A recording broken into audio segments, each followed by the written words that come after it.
Hello friends, welcome to another new video. নিয়ে চলে এসেছি তোমাদের জন্য আরো একটি নতুন ভিডিও। প্রত্যেককে এসি টিউটোরিয়াল গাইডের আরো একটি নতুন এপিসোডে স্বাগত জানাই। তো প্রত্যেকটা স্টুডেন্টকে আমরা যেটা বলতে চাইবো, যেটা হলো যে পিজি অ্যাডমিশন 2023-এর যে প্রসেস সেটা শুরু হতে চলেছে আগামী 1 সেপ্টেম্বর থেকে, এবং এরই মধ্যে পিজি বা বিএড এর একাধিক আপডেট আমি তোমাদের সঙ্গে শেয়ার করেছি, like Jadavpur university, like Calcutta ইউনিভার্সিটির এমএ এমএসসি এমকম এর আপডেট শেয়ার করেছি, ডব্লিউবিএসইউ এর এমএ এমএসসি এমকম, এবং ডাব্লিউবিএসইউ তে যে কটা সাবজেক্ট রয়েছে সেই কটা সাবজেক্টের তথ্য আমি তোমাদের সঙ্গে শেয়ার করেছি।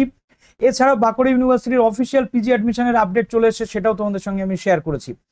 এখন আমি তোমাদের জন্য নিয়ে চলে এলাম বর্ধমান ইউনিভার্সিটি আপডেট। রাজ্যের one of the leading university Bardhaman বিশ্ববিদ্যালয়। দেখো বর্ধমান বিশ্ববিদ্যালয়ের যে ওয়েবসাইট রয়েছে সেই ওয়েবসাইটটা এটা।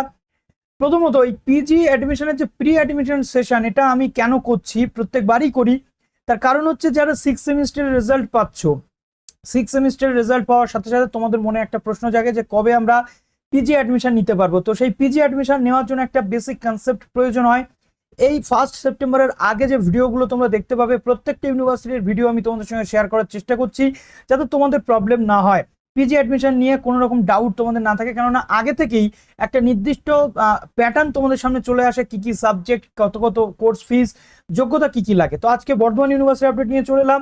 এরপর ভিডিওগুলো পরপর তোমরা দেখতে থাকো, যাতে তোমাদের কনসেপ্ট ক্লিয়ার হয়। তো চলো ভিডিওটি শুরু করা যাক। যারা নতুন আছে এই চ্যানেলে, অবশ্যই চ্যানেলটিকে সাবস্ক্রাইব করে পাশে বেল আইকনটি ক্লিক করে দিও, যাতে সমস্ত তথ্যগুলো তোমরা টাইম টু টাইম আমাদের চ্যানেল থেকে পেয়ে যাও। তো প্রথমত বর্ধমান ইউনিভার্সিটির আপডেট আজকে আমরা যেটা শেয়ার করবো, একদম প্রথমে যে আপডেটটা শেয়ার করতে চলে এলাম সেটা হচ্ছে বর্ধমান ইউনিভার্সিটির যেটা পিজি অ্যাডমিশন বা এমএ এমকম যে অ্যাডমিশন রয়েছে, বা ফ্যাকাল্টি অফ আর্টস এবং কমার্স ইটিসি। তো এখানে কি কি সাবজেক্ট রয়েছে, প্রথমত আমরা একটু সিটটা দেখে নেবো। এটা হচ্ছে বর্ধমান ইউনিভার্সিটির যে কোর্সেস এবং ইনটেক ক্যাপাসিটি রয়েছে সেটা। এখানে বলে রাখা ভালো, 80-20 রেশিওতে ভর্তি হয়। এন্ট্রান্স পরীক্ষা হবে কিনা এখনো কনফার্ম নয়, তবে এন্ট্রান্স হওয়ার সম্ভাবনা কিন্তু খুবই কম রয়েছে। তো প্রথমত বর্ধমান ইউনিভার্সিটিতে অ্যারাবিক পড়ানো হয়, যেটা মেন ক্যাম্পাসে পড়ানো হয়। 28টা টোটাল সিট রয়েছে। বাংলা পড়ানো হয়। বাংলা কোথায় কোথায় পড়ানো হয় সেটা একটু তোমাদের বলে দিই। দেখো বাংলা এখানে পড়ানো হচ্ছে ইউনিভার্সিটির ক্যাম্পাস, যেখানে আমরা দেখতে পাচ্ছি 241টা সিট। বর্ধমান রাজ কলেজে বাংলা পড়ানো হয় 38টা seat. Chandannagar government college, one of the leading college রয়েছে, অ্যাফিলিয়েটেড কলেজ, এখানে কিন্তু পড়ানো হয়, যেখানে রয়েছে 38টা সিট। নেতাজি মহাবিদ্যালয় রয়েছে 38টা সিট। রামপুরহাট কলেজ থেকে শুরু করে কালনা কলেজেও কিন্তু বাংলা মাস্টার্স করানো হয়। গুসকরা মহাবিদ্যালয়ে বাংলা টোটাল পড়ানো হচ্ছে। দেখো বোলপুর কলেজ রয়েছে, এর সাথে সাথে কেন্দ্র আর কে কুন্ডু মহাবিদ্যালয়, তারপরে আর আর মহাবিদ্যালয় রয়েছে, মানকার কলেজ রয়েছে। এই জায়গাগুলোতে বাংলা পড়ানো হয়। টোটাল বাংলাতে রয়েছে 551টা সিট, দেখতে পাচ্ছ 551টা সিট, এইভাবে ভাগ করে কিন্তু পড়ানো হয়। নেক্সট রয়েছে ইকোনমিক্স। তো ইকোনমিক্সের ক্ষেত্রে আমরা দেখতে পাচ্ছি 115টা সিট রয়েছে, এটা ইউনিভার্সিটি ক্যাম্পাসেই পড়ানো হয়। এডুকেশনটাও ইউনিভার্সিটি ক্যাম্পাসে পড়ানো হয়, 52টা সিট টোটাল দেখতে পাচ্ছি। তারপরে ইংলিশ কিন্তু অনেকগুলো জায়গাতে পড়ানো হয়, টোটাল 363টা সিট ইংলিশে রয়েছে, যেখানে 210টা সিট রয়েছে ইউনিভার্সিটি মেন ক্যাম্পাস অর্থাৎ বর্ধমান ইউনিভার্সিটিতে। তারপরে রয়েছে হুগলি মহসিন কলেজে 38টা সিট। তারপরে এমইউসি ওমেন কলেজ রয়েছে, যেখানে 38টা সিট রয়েছে। Rampurhat college, Saint Xavier's college রয়েছে 23টা সিট, যেটা সেলফ ফিনান্স। কালনা কলেজে রয়েছে 23টা সিট। এর সাথে সাথে আমরা দেখতে পাচ্ছি ফ্রেঞ্চ অর্থাৎ ফরেন ল্যাঙ্গুয়েজ রয়েছে ফ্রেঞ্চ, চন্দননগর গভর্নমেন্ট কলেজে ফ্রেঞ্চ এটা পড়ানো হয় 111টা, টোটাল 17টা সিট রয়েছে। তারপরে হিন্দি পড়ানো হয় ইউনিভার্সিটি ক্যাম্পাসে। অনেকে জিজ্ঞেস করছো দাদা হিন্দি কোথায় পড়বো, দেখো বর্ধমান ইউনিভার্সিটির মেন ক্যাম্পাসে কিন্তু হিন্দি পড়ানো হয়ে থাকে। হিন্দিতে 111টা সিট এখানে আমরা দেখতে পাচ্ছি। হিস্ট্রি রয়েছে, হিস্ট্রি ইউনিভার্সিটি ক্যাম্পাস এবং শ্যামসুন্দর কলেজ রয়েছে 197টা সিট মেন ক্যাম্পাস, এবং 23টা সিট রয়েছে ইউনিভার্সিটি যে অ্যাফিলিয়েটেড কলেজ শ্যামসুন্দর কলেজ। তারপরে 220টা সিট কিন্তু আমরা দেখতে পাচ্ছি টোটাল। মাসকম রয়েছে ইউনিভার্সিটি ক্যাম্পাস এবং 67টা সিট রয়েছে মাসকমে। ফিলোসফি রয়েছে ইউনিভার্সিটি ক্যাম্পাস। এছাড়াও পলিটিক্যাল সায়েন্স থেকে শুরু করে পলিটিক্যাল সায়েন্সের টোটাল 165টা সিট রয়েছে, 133টা সিট রয়েছে ক্যাম্পাসে। এছাড়াও দেখো এখানে মহসিন কলেজে কিন্তু পল সায়েন্সে 52টা সিট। সাঁওতালি এখানে পড়ানো হয় ইউনিভার্সিটি ক্যাম্পাসে, 38টা সিট রয়েছে সাঁওতালিতে। সংস্কৃতে রয়েছে ইউনিভার্সিটি ক্যাম্পাসে 131টা সিট এবং রামপুরহাট কলেজে রয়েছে 31টা সিট। সোশিওলজি রয়েছে ইউনিভার্সিটি ক্যাম্পাস 76, এই সিটটা কিন্তু এবছর বাড়তেও পারে। সোশিওলজি এখানে আমরা দেখতে পাচ্ছি হুগলি মহসিন কলেজে উর্দু কিন্তু পড়ানো হয়ে থাকে। ওমেন স্টাডিজ যেটা ইউনিভার্সিটি ক্যাম্পাস 38টা সিট। এমএ ইন হিন্দুস্তানি এবং ক্লাসিক্যাল ভোকাল মিউজিক, যেটা Padmaja Naidu college of music Bardhaman university আন্ডারে, এবং এখানে এমএ ইন রবীন্দ্রসঙ্গীত কিন্তু পড়ানো হয় সেম কলেজে। 27টা করে সিট কিন্তু রয়েছে। ওকে, হিন্দুস্তানি ক্লাসিক্যাল এবং রবীন্দ্রসঙ্গীত। তারপরে রয়েছে এমএড। এমএড কিন্তু করানো হয় ফ্রেশার ইউনিভার্সিটি ক্যাম্পাসে এবং ডেপুটেডদেরও কিন্তু ইউনিভার্সিটি ক্যাম্পাস এখানে রয়েছে। টোটাল সিট আমরা দেখতে পাচ্ছি 38টা সিট রয়েছে ইউনিভার্সিটি ক্যাম্পাসে এমএড এর জন্য। ফ্রেশারদের জন্য 47টা সিট টোটালের মধ্যে।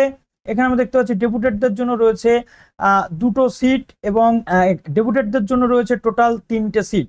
ঠিক আছে, তো এইভাবে পুরো প্রসেস কিন্তু হতে চলেছে। সেন্ট্রাল ওয়াইজ টোটাল ইনটেক এবং সাবজেক্ট ওয়াইজ টোটাল ইনটেক কিন্তু এখানে আমরা দেখতে পাচ্ছি। ক্লিয়ার?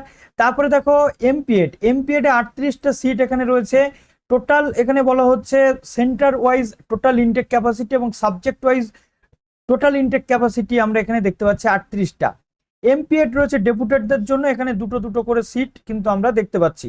কমার্স রয়েছে ইউনিভার্সিটি ক্যাম্পাসে, যেটা 138টা সিট রয়েছে। হুগলি মহসিন কলেজে কমার্সে রয়েছে 67টা সিট। টোটাল এখানে দেখতে পাচ্ছি 205টা সিট। এলএলএম করানো হয়ে থাকে বর্ধমান ইউনিভার্সিটিতে, ইউনিভার্সিটি ক্যাম্পাসে রয়েছে 31টা সিট। হুগলি মহসিন কলেজে রয়েছে টোটাল 28টা সিট। এবার রয়েছে এমএলআইএস এমবিএ। এমবিএ এর মধ্যে কিন্তু আবার স্পেশালাইজেশন রয়েছে এইচআর এবং এমবিএ ট্যুরিজম ম্যানেজমেন্ট। তো এখানে এমবিএ টোটাল সিটগুলো আমরা দেখতে পাচ্ছি। এবার দেখো এখানে 80-20 রেশিওতে কিন্তু ভর্তি হয়ে থাকে, অর্থাৎ বর্ধমান ইউনিভার্সিটির আন্ডারে যে সমস্ত স্টুডেন্টরা পড়েছে এতদিন সেই সমস্ত স্টুডেন্টসদের কিন্তু এখানে সেন্টারে যে ক্যান্ডিডেটগুলো পড়েছে সেই সমস্ত ক্যান্ডিডেটরা 80% ক্যান্ডিডেটের মধ্যে আসবে এবং 20% যারা আদার ইউনিভার্সিটির স্টুডেন্টস আসবে। তো সিট ক্যাম্পাস ওয়াইজ এবং এখানে দেওয়া রয়েছে 80%দের কত কত সিট টোটাল, এটা একটু তোমাদেরকে দেখে নিতে হচ্ছে, তোমরা স্ক্রিনশট কিন্তু করে নিতে পারছো। ক্লিয়ার হলো? এবং মাল্টিডিসিপ্লিনারি কোর্স যেগুলো রয়েছে সেগুলোতে 100% সিট কিন্তু তোমরা পাবে। মাল্টিডিসিপ্লিনারি কোর্সও কিন্তু করানো হয়ে থাকে। ঠিক আছে, তো নেক্সট 20%-দের মধ্যেও কিন্তু এরকম যে সিট সংখ্যা সেটা রয়েছে। Intake capacity multidisciplinary. কি কি মাল্টিডিসিপ্লিনারি কোর্স? এখানে টোটাল 80-20 কোনো ব্যাপার নেই, টোটাল সবটাই কিন্তু 100% সিট বাইরের এবং হোম ইউনিভার্সিটি সমান। মাস কম রয়েছে, এমএলআইএস রয়েছে, ওমেন স্টাডিজ, এমবিএ, এইচআর, এই টোটাল যে সিট রয়েছে এটা কিন্তু 100% সবার জন্য সমান সিট। ক্লিয়ার? এবার চলো আমরা এবার দেখে নেব যে 20% গ্রেড পয়েন্ট বা বিইউ ক্যান্ডিডেটদের জন্য গ্রেড পয়েন্ট এবং আদার ইউনিভার্সিটি ক্যান্ডিডেটদের জন্য কিন্তু গ্রেড পয়েন্ট অনুযায়ী এখানে পড়ানো হয়। এবার দেখো ফ্রেশারদের জন্য 80-20 যেমন যে রয়েছে। এমএড ডেপুটেটের জন্য selection MEd deputed candidate will be made on calculation their length service, অর্থাৎ যারা এমএড করতে চাইছে, বিএড ক্যান্ডিডেট এর আগে ছিল, যারা বিভিন্ন জায়গাতে পড়াশোনা আর কি করাচ্ছে, টিচিং প্রফেশনের সাথে যুক্ত রয়েছে, তাদের এমএড করতে গেলে তাদের সার্ভিস যতদিন হয়েছে সেই লেংথ অনুযায়ী এখানে তাদের গ্রেড পয়েন্ট হবে। এমপিএডদের জন্য কিন্তু সেম রয়েছে। এবার দেখো এই সাবজেক্টগুলোর জন্য 100% যে গ্রেড পয়েন্ট সেটা সমানভাবে থাকবে, 80-20 কোনো ভাগ নেই। এবার ক্যালকুলেশনটা কিভাবে হবে, অর্থাৎ সিলেকশন কি করে হয়? গ্রেড পয়েন্ট যেটা অনার্স মার্কস থেকে আসে, অর্থাৎ মাস্টার্সের ক্ষেত্রে অনার্স মার্কস থেকে আসে 50%, এইচএস এ তাদের মার্কস থেকে 30% ওয়েটেজ আসে, মাধ্যমিকের মার্কস থেকে দেখা হয় 20%। ক্লিয়ার হলো? এইভাবে 50, 30, 80, 20, 100 করা হয়। এবার মিনিমাম এলিজিবিলিটি মার্কস কত লাগে এমএ, এমএসসি, এমকম এর জন্য বা ফ্যাকাল্টি কাউন্সিল অফ সায়েন্স বা সমস্ত কিছুর জন্য 50% মার্কস এখানে অনার্সের দেখা হয় এবং রিলিভেন্ট সাবজেক্ট বা কনসার্ন সাবজেক্ট, যে সাবজেক্ট নিয়ে তারা পড়ছে সেই সাবজেক্ট অনুযায়ী। রিলিভেন্ট সাবজেক্টটা কি? নিয়ারেস্ট সাবজেক্ট বা তার সম্পর্কিত যে সাবজেক্ট রয়েছে। তো এখানে SC, ST, OBC A, OBC B, তারপরে ডিএ স্পেশালাইজেশন স্পেশাল ক্যাটাগরির জন্য রয়েছে 45%। 50% মিনিমাম দরকার। এবার এমএডদের জন্য দেখো BEd, BEd, BSc BEd, BLEd, ঠিক আছে, বা ডিএলএড এ যদি কোনো ক্যান্ডিডেট 50% মার্কস পায় তবে সেখানে আবেদনযোগ্য এমএড এর জন্য। এমএড ডেপুটেটদের জন্য 50% তো লাগবেই, প্রত্যেকটা যেমন যা রয়েছে, এবং সার্ভিস লেংথটা গুরুত্বপূর্ণ। এমপিএড ফ্রেশারদের জন্য বিপিএড বা বিপিইতে 50% মার্কস কিন্তু পেয়ে থাকতে হবে। এমপিএড এর জন্য সেম রয়েছে। এমএ হিন্দুস্তানি ক্লাসিক্যাল ভোকাল মিউজিকের জন্য রবীন্দ্রসঙ্গীত বা অনার্স গ্রাজুয়েট মিউজিকে যে কোনো মিউজিকে গ্রাজুয়েশন করলে 50% নাম্বার থাকলে আবেদনযোগ্য। এলএলএম এর জন্য 3 বছর অথবা 5 বছরের এলএলএম কোর্স করতে হবে এবং 50% মার্কস সেখানে থাকতে হবে। Eligibility criteria for PG course of studies, different যে স্টাডিজগুলো রয়েছে, ওমেন স্টাডিজ, তারপরে এই জিনিসগুলোর জন্য কি কি বলা হচ্ছে। ওমেন স্টাডিজে যদি কেউ মাস্টার্স করতে চায় তাহলে 3 বছরের অনার্স করতে হবে history, pol science, philosophy, sociology, এগুলো নিয়ারেস্ট সাবজেক্ট। বা ল্যাঙ্গুয়েজে যদি কেউ বা মাস্টার্স বা গ্রাজুয়েশন করে থাকে 50% মার্কস পেলে সে আবেদনযোগ্য। এবার আসছে master of library information science. Honours graduate, যে কোনো অনার্স গ্রাজুয়েশন যদি কেউ কমপ্লিট করে যেমন ধরো এলএলবি, বিবিএ, বিসিএ, তারপরে বিটেক, বিফার্ম, এমবিবিএস করে আসলে 50% মার্কস থাকলে এমএলআইএস করা যাবে। মাস কমিউনিকেশন জার্নালিজমের ক্ষেত্রে বলা হচ্ছে 3 বছরের অনার্স করতে হবে। কিসে?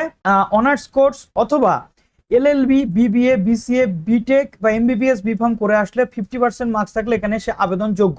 যে কোনো সাবজেক্ট অনার্স করে আসলে মোটামুটি চান্স পাওয়া যাবে। এমবিএ এর ক্ষেত্রে বলা হচ্ছে কি, এমবিএ এর ক্ষেত্রে এই পুরো যে বিষয়টা রয়েছে এখানে 3 বছরের অনার্স গ্রাজুয়েশন চাইছে, ঠিক আছে।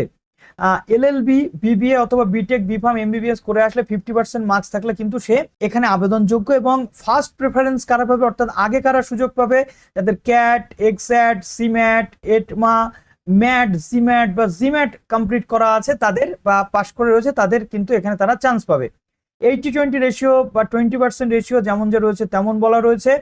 এবং এখানে কিন্তু সমস্ত যে বিষয় সেগুলো কিন্তু এইভাবে বলা রয়েছে। এবং এটা আগের বছরের নোটিফিকেশন, এবছরও আসবে 1 তারিখ থেকে, মোস্ট প্রবাবলি এরকম 15 তারিখ পর্যন্ত কিন্তু ফর্ম ফিল আপ প্রসেস চলবে, গত বছর যেমনটা চলেছিল। দেখো এখানে কোর্স ফিসটা বলে দিই।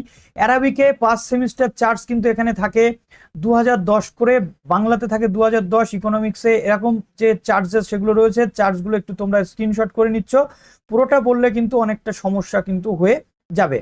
তো এখানে এরকম ভাবে খরচা কিন্তু হয়ে থাকে। এবার দেখো পিজি কোর্স যে বর্ধমানের আন্ডারে যে কলেজগুলো রয়েছে সেই জায়গাগুলোতে পিজি অ্যাডমিশন ফিস কত, অর্থাৎ সেমিস্টার ওয়াইজ এরকম কিন্তু ফিস এই জায়গাগুলোতে থাকে, সাবজেক্ট ওয়াইজ ফিস এই জায়গাগুলোতে কিন্তু থাকছে।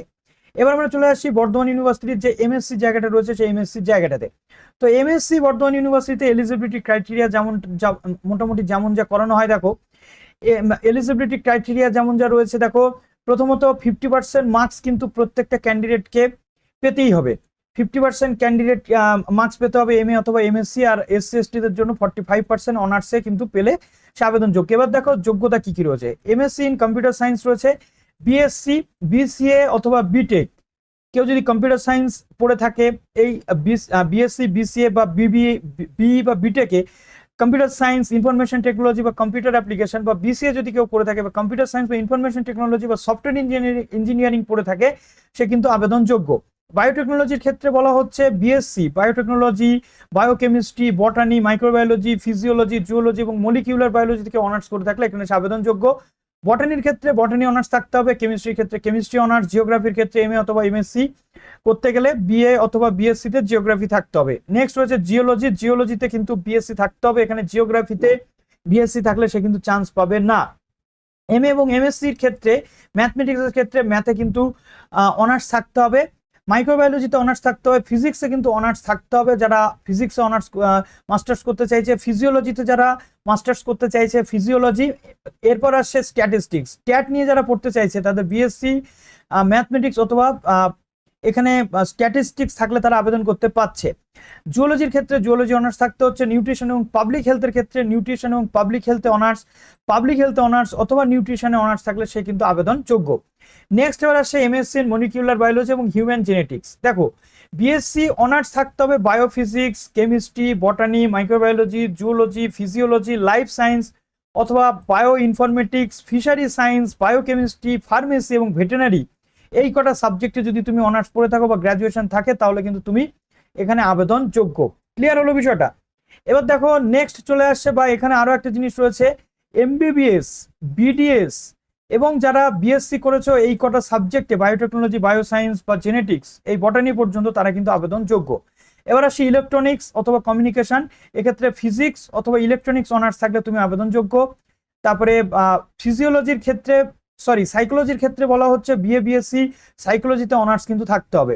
এনভায়রনমেন্টাল সায়েন্সের ক্ষেত্রে এতগুলো অপশন রয়েছে, biotechnology, biochemistry, বটানি, environmental science, chemistry, geography, তারপরে জিওলজি, ফিজিওলজি, মাইক্রোবায়োলজি, নিউট্রিশনে অনার্স যদি তোমার থাকে তুমি কিন্তু এখানে আবেদনযোগ্য। ক্লিয়ার?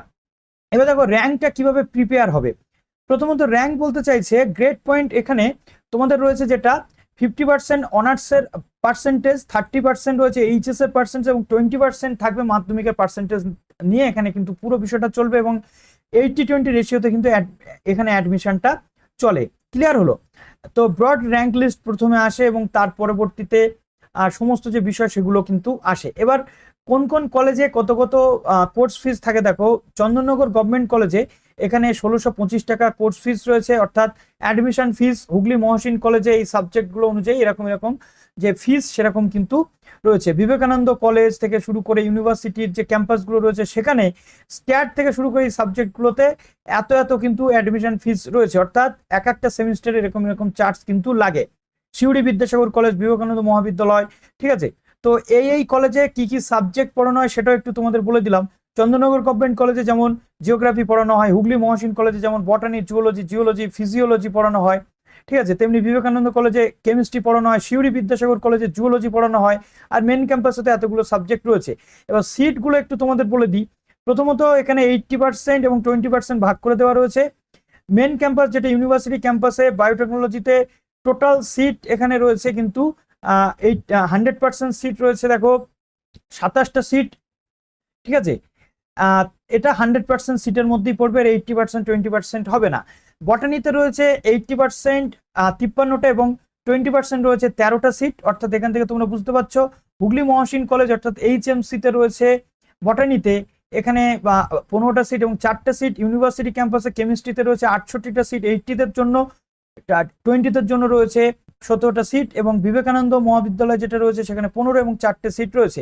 এইভাবে সাবজেক্ট ওয়াইজ তোমাদেরকে একটু ইনটেক ক্যাপাসিটি গুলো দেখে নিতে হচ্ছে, কত কত সিট এবং কত কত খরচ রয়েছে। দেখো এখানে শর্ট ফর্ম গুলো দেওয়া রয়েছে, এইভাবে তোমরা একটু স্ক্রিনশট করে নিচ্ছ, তারপর শর্ট ফর্ম দেখে দেখে তোমরা নিজেরাই ঠিক করে নিতে পারবে, ঠিক আছে। চলো ভিডিওটা মোটামুটি তোমাদের কেমন লাগলো কমেন্ট সেকশনে জানাতে ভুলো না। ভালো থেকো সবাই, বেস্ট অফ লাক।